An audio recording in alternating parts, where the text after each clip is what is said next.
Assalamualaikum warahmatullahi wabarakatuh. Apa kabar anak-anakku semuanya? Semoga kita senantiasa diberikan kesehatan, perlindungan oleh Allah Subhanahu wa taala sehingga kita dapat terus belajar supaya kita dapat ilmu yang barokah, manfaat di dini wa dunya hatta akhirah. Amin. Baik, pada pertemuan kali ini kita akan membahas tentang thaharah, bersuci. Bisa disimak untuk kompetensi inti dan kompetensi dasar, dan dengan tujuan pembelajaran kita semua dapat bisa disimak 1, 2, 3, 4, 5, 6, dan 7. Langsung kita masuk di topik pembahasan. Dalam pembahasan thaharah atau bersuci, ini nanti kita akan mencakup beberapa sub tema, yaitu yang pertama ada pengertian thaharah, kemudian bersuci, kemudian ada hadas, ada wudu, dan tayamum. Yang pertama kita masuk di pengertian thaharah. Secara bahasa, kata thaharah merupakan bentuk masdar dari kata tahura yang berarti suci atau bersih.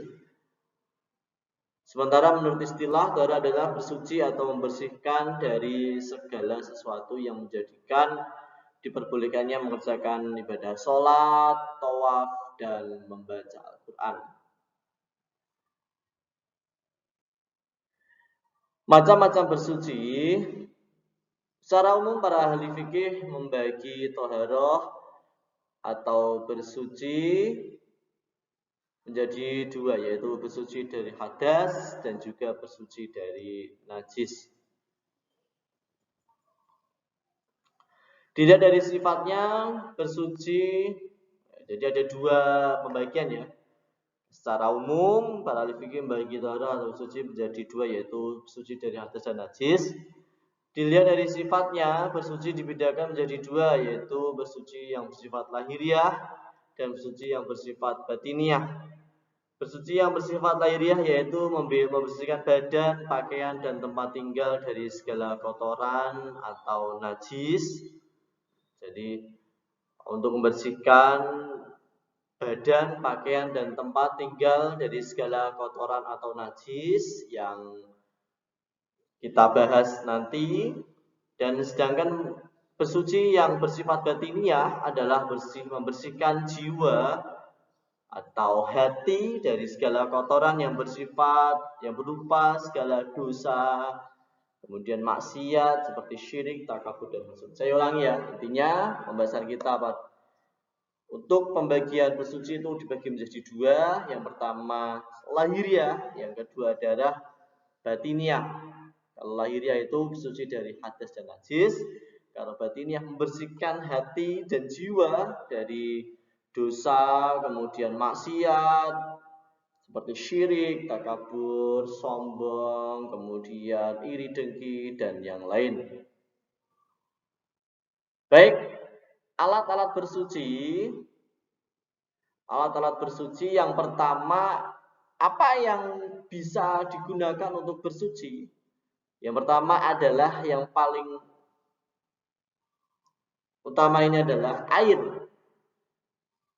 yang mana elemen yang sangat-sangat dibutuhkan untuk kehidupan manusia. Baik, air ada beberapa pembagian. Yang pertama, air suci yang menyucikan. Air itu hakikatnya suci dan juga bisa digunakan untuk bersuci, menghilangkan hadas dan najis. Istilah fikih menyebutnya dengan tohir mutohir. Itu dalam versi bahasa Arabnya ya. Air ini disebut air mutlak atau juga bisa disebut air mutlak karena masih asli dan murni serta menyucikan. Ada banyak contoh, ada 7 ya. Sini yang pertama yang dicontohkan ada air hujan, kemudian air es, air embun, air laut, air sungai, air sumur, dan mata air. Ini semuanya sebelum terkena apa-apa, atau air yang masih murni ini disebut air suci, mensucikan atau air mutlak.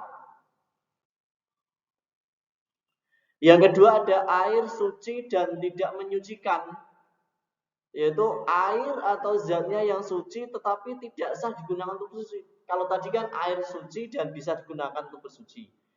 Kalau ini airnya suci tapi tidak bisa digunakan untuk bersuci, tidak bisa digunakan untuk wudhu, tidak bisa digunakan untuk membuang najis, tidak bisa digunakan untuk istinja dan yang lain sebagainya.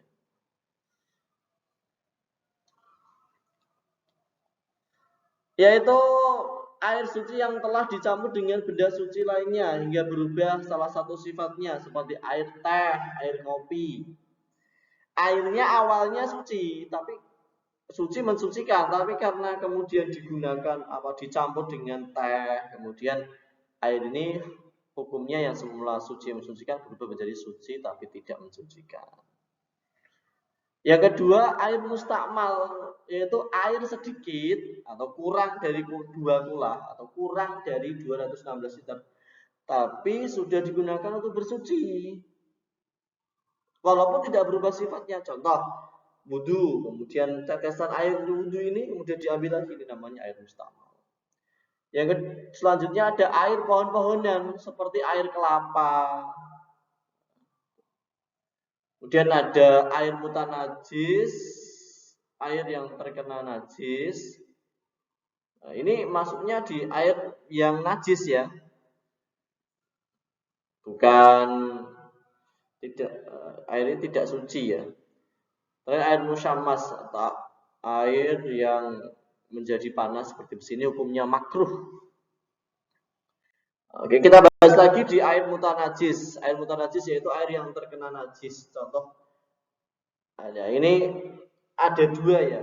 Kita lihat dulu. Yang pertama, ketika air itu sudah berubah warna, bau, dan rasanya karena terkena najis. Yang kedua, air yang belum berubah warna, bau, dan rasanya, tapi jumlah air sedikit atau kurang dari 20. Nah, yang pertama ini, air yang sudah berubah warna, bau, dan rasanya karena najis. Ini contoh air yang terkena najis. Yang kedua, air yang belum berubah warna, bau, dan rasanya, tetapi jumlah airnya sedikit atau kurang dari 20 atau 260 liter. Ini perumpamaannya seperti ini. Jadi yang membedakan adalah di jumlahnya ya. Misal, kalau airnya sedikit, contoh air dalam 1 gelas, ini kan kurang dari 20. Misal kemasukan najis, contoh kemasukan kotoran ayam misalnya. Baik itu berubah maupun tidak, maka air ini masuknya di air najis. Nah, yang kedua, ketika airnya banyak gimana? Ketika airnya banyak lebih dari 20, misal ada sebuah kolam besar, di situ kemasukan bangkai tikus. Dilihat dulu, kalau airnya ini berubah, maka ini termasuk air najis. Tapi kalau airnya tidak berubah, masih bening, bau, rasa, dan warnanya ini tidak berubah, masih bening, masih utuh, berarti tidak najis. Baik, itu tadi penjelasan kita tentang air. Terima kasih, semoga bermanfaat untuk semuanya. Assalamualaikum warahmatullahi wabarakatuh.